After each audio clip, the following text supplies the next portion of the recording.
minnet blir intressant först i litterär synvinkel då, när man skriver och även när jag läser. När det finns liksom ett nu. När det finns en båge mellan nuet och det man minns. För då blir det också uppenbart hur subjektivt minnet är. Att det är liksom en akt i nuet att minnas någonting. Vi kan ju vara med om samma sak och sen minnas det helt olika, såklart. Och att det också säger någonting om nuet och att man kan minnas saker liksom olika under olika tid. Att jag har haft perioder i mitt liv där jag har tänkt på min barndom som olycklig, medan jag nu förstår att det var jättebra liksom. Och att vad är det för minnen som blir viktiga för där man är och så. Det tycker jag är otroligt intressant. Det känns också som ett ämne som jag nog aldrig riktigt blir klar med. Eller någon med liksom. Om jag etablerar i en bok ett nu också, en person som är här nu och har minnen, då blir det liksom ett djup i litteraturen och i beskrivningen av de här minnena som blir mycket mer intressant. Efter några dagar med viruset i min kropp drabbas jag av en feber och får för mig att läsa en speciell roman igen. Och först när jag sätter mig i sängen och slår upp den förstår jag varför.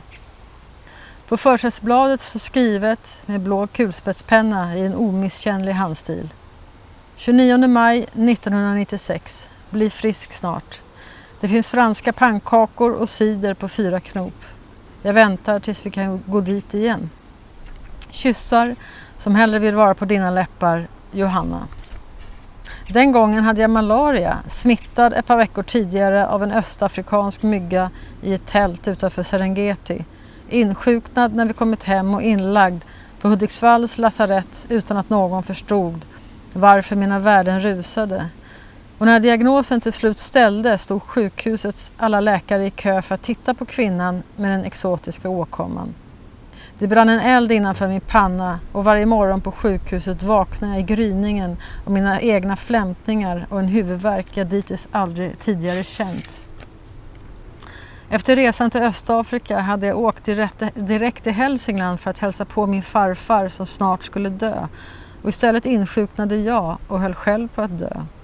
Jag var inlagd i mer än en vecka och när Johanna gav mig boken låg jag nedbäddad i vårt sovrum i Hägersten. Förflyttad med en sjuktransport via Uppsala för en biopsi på levern. Jag minns inte vad den visade. Jag minns inte mycket alls av den försommaren. Men vår lägenhet glömmer jag inte och inte boken och inte henne. Romanen försvann in i febern och huvudvärken och blev ett med dem. Och just där någonstans finns tråden som löper ända hit. En känsloåder vars laddning av feber och fara den här eftermiddagen manar mig fram till bokhyllan för att leta upp just denna roman. Febern och huvudvärken som inte ger med sig. Trängseln av oroliga tankar innanför ögonen, suset av en kommande nöd. Jag känner igen den eftersom jag upplevt det förut med förpackningarna av verkningslös Alvedon på golvet vid sängen och flaskorna med kolsyrat vatten som jag tömmer medan törsten består. Så snart jag sluter ögonen rullar bilderna förbi. Hästhovar i torr öken, fuktigt källarmörker med tysta spöken, kroppar utan form och gränser. Stora vokaler som skriker åt mig, det vill säga hela standardmenyn av mardrömmar sen var ett litet barn. Med en krydda av död och förintelse som följer med själva tanken på sjukdomen. Alltså det är en roman. Eftersom jag utgår ifrån mig själv på ett sätt. Det är ju sann på det sättet att jag har upplevt saker och att jag skriver ut det från mig själv. Men den är inte sann med att de här människorna finns eller något sånt där. Jag utgick ifrån när jag började skriva den här detaljerna, så utgick jag från en egen upplevelse. Jag hade feber under den första vågen av corona. Så hade jag en stark minnesupplevelse när jag slog upp den här boken och såg dedikationen. Att jag bara liksom slungades ner i ett väldigt starkt minne och utifrån den erfarenheten började skriva boken. Men jag lämnade ju verkligheten ganska fort och gick mot fiktionen. Så för mig är det ingen memoarbok. Jag tror inte mitt liv är tillräckligt intressant för att skriva memoar, utan det är mycket roligare att hitta på. Alltså det blir litteratur då liksom. Ja, jag får ju ofta frågan om det är autofiktivt. Och det säger jag så här, nej det är det inte. Jag brukar inte fördjupa mig mer med det. Men jag tror att frågan om någonting är sant eller inte är liksom djupare. Eller det man måste nog komma vidare. För jag tror att jag och alla författare skulle kunna skriva en helt sann historia om 2 rymdvarelser som blir förälskade i varandra. Den är sann för att de känslorna är sanna, för att det är beskrivet på ett sätt som vi alla känner igen, att det bottnar i oss alla och så. Sen om det är rymdvarelser, om det är gurkor, vad fan som helst, grodor, det spelar liksom ingen roll. Det spelar ingen roll vad de här människorna som jag möter. För jag skulle kunna skriva en sann historia om någon jag har mött. Om jag skriver det på ett sätt som ingen tror på så blir det liksom inte sant.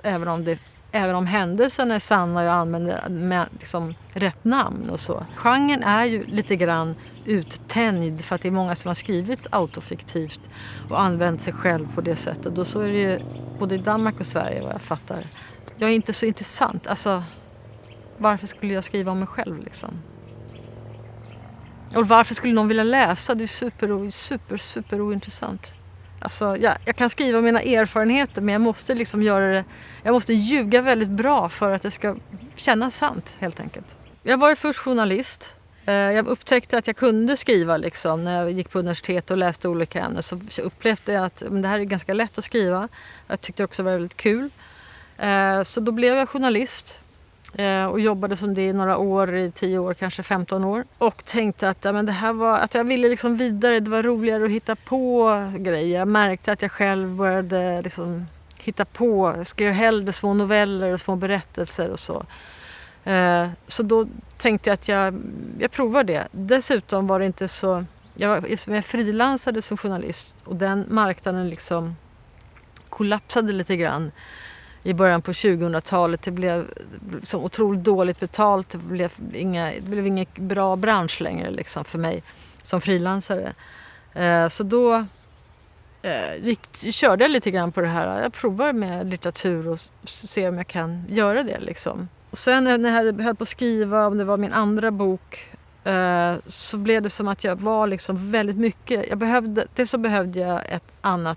ett brödjobb. Ett jobb som jag kunde jobba och tjäna pengar. Och istället för att gå tillbaka till journalistiken så utbildade jag mig till sjuksköterska.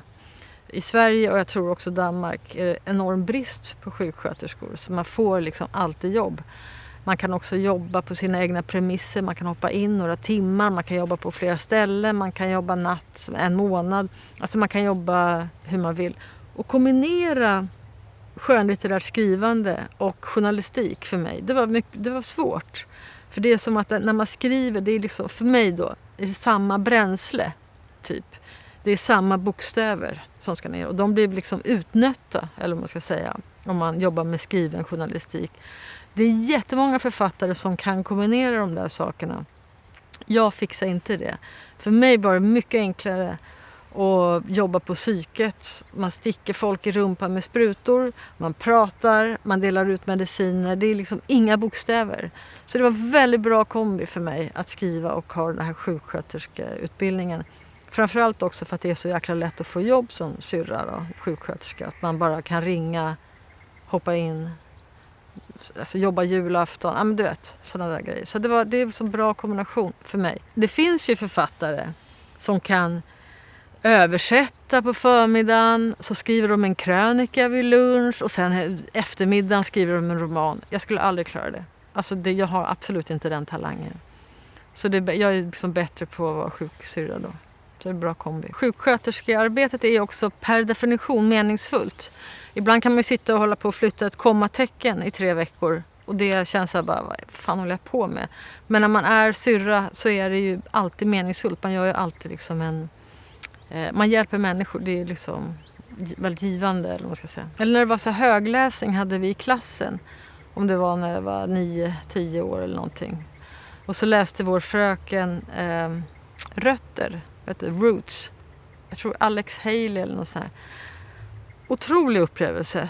Och då funderade jag liksom på, tänk att någon utifrån i en text kan förmedla sådana här saker så att det gör att vi alla här inne, alla vi 20-25 personer här inne vi kan gå och prata om det efteråt och få samma bilder i huvudet och att det kan man kan förstå ett sånt här långt, den handlar ju om hela slavgrejen liksom, fram till det som var nutid. Och att man kan få liksom ett historiskt förlopp liksom initierat på det sättet genom en litterär text. Jag var väldigt fascinerad över det, så jag minns det som en sån här stor litterär upplevelse. Läsning är liksom viktigt. Jag tänker så här att läsning är som en sida av att skriva. Att det är liksom lite andra sidan, att de hör ihop väldigt intimt. Men man läser liksom lite annorlunda när man börjar skriva själv, upplevde jag. Jag kan inte längre bara bli indragen i en bok och insugen sådär bara och vara med. Utan det blir alltid att man liksom betraktar hantverket lite grann. Och lär sig ju av att läsa andra. Man ser hur författaren löst vissa problem och man tänker hur den jobbar med tempus eller adjektiv eller sådant. Att man hela tiden skådar hantverket på något sätt. Så varje bok är som ett litet eget universitet liksom, om man vill lära sig skriva. Så jag blir ofta väldigt inspirerad av annan litteratur på det sättet att jag tänker så här, men så här får man skriva, så här får man göra liksom. Så det är härligt med läsning och jag har alltid ägnat mig åt och jag önskar jag kunde liksom göra det ännu mer. Alltså jag blir väldigt lycklig av att skriva. Men jag kan bli väldigt lycklig av att göra massa saker. Jag kan ju också det är väldigt ofta som jag skriver och att det är otroligt dåligt. Det mesta jag skriver blir ju superdåligt. Så är det nog för många författare att man inte skriver så bra ofta. Men jag kan vara nog ganska lycklig då också efter att jag bara suttit en hel dag och skrivit skit liksom. Jag kan ändå vara lite så här glad. Så att jag är glad i verksamheten. Jag blir liksom en lycklig person av att skriva. Oavsett om det går bra eller inte. Men det är inte i sig som en mening för mig att jag måste skriva för att vara lycklig. Eller jag måste skriva för att inte bli galen eller sånt. För mig är det liksom inte den typen av verksamhet. Men det är ju otroligt härligt liksom att skriva. Det finns en otrolig frihet i det. Att jag kan skapa mina egna världar och du vet, man har något som ingen förstår riktigt, men att man har det här konstiga stora projektet, man står ut med att det blir väldigt dåligt ibland och alltså det är lite som all kreativ verksamhet är ju att man lyfter sig lite ovanför marken och vardagen på något sätt. Och sen i perioder då liksom i mitt övriga liv har varit svårt och krångligt så har skrivandet också varit en härlig tillflykt, eller vad man ska säga. Ett ställe att vara på bara för mig själv. Och det ger mig också i vardagen liksom möjlighet att dra mig undan eller åka bort och sådana saker. Så det är har ju varit väldigt stor hjälp liksom, om man jämför med att ha ett 9-5 jobb, en arbetsplats som jag måste gå till. Liksom. Jag vet inte vad jag är för sorts författare, men den här detaljerna verkar ha slagit an en nerv hos folk som det kunde inte jag veta när jag skrev den. Jag tänkte inte att jag skulle skriva en roman som läses av jättemånga människor, absolut inte. Men det verkar vara som att det har blivit så helt enkelt. Jag tror folk gillar att prata om relationer och att den är ganska kort och liksom så här, kompakt liksom. Det är någonting som tilltalar. Jag vet inte, man kan inte veta det. Jag ansträngde mig inte, kan man inte säga, för att nå fler eller så. Jag skrev bara boken liksom, så som jag upplevde att den skulle bli skriven. Liksom. Men, så det är väldigt slumpmässigt det där med framgång är ju otroligt slumpmässigt upplever jag. Kanske efter coronan, folk vill närma sig varandra igen och jag har ingen aning. Det är många som säger så här att de har haft så här bokcirklar. Det är många som har sagt så här, de har en bokcirkel, de pratar om boken eller ska prata om boken, men de pratar om boken jättekort och sen börjar de prata om sig själva och varandra och minnen och lalala. Och det tycker jag är väldigt fint liksom. Så jag tror och det är också väldigt många som kommer fram och säger att de har känt någon av de här personerna. Att jag känner igen den här Nicky. Jag bodde med Nicky i ett kollektiv på 90-talet. Det var jättejobbigt. Hon snodde min kille. Det var skräp överallt. Men det var så härliga fester. Och hon var så, liksom, folk känner igen de här personerna som jag beskriver. Så det kan ju vara så också att folk identifierar sig liksom. Mm.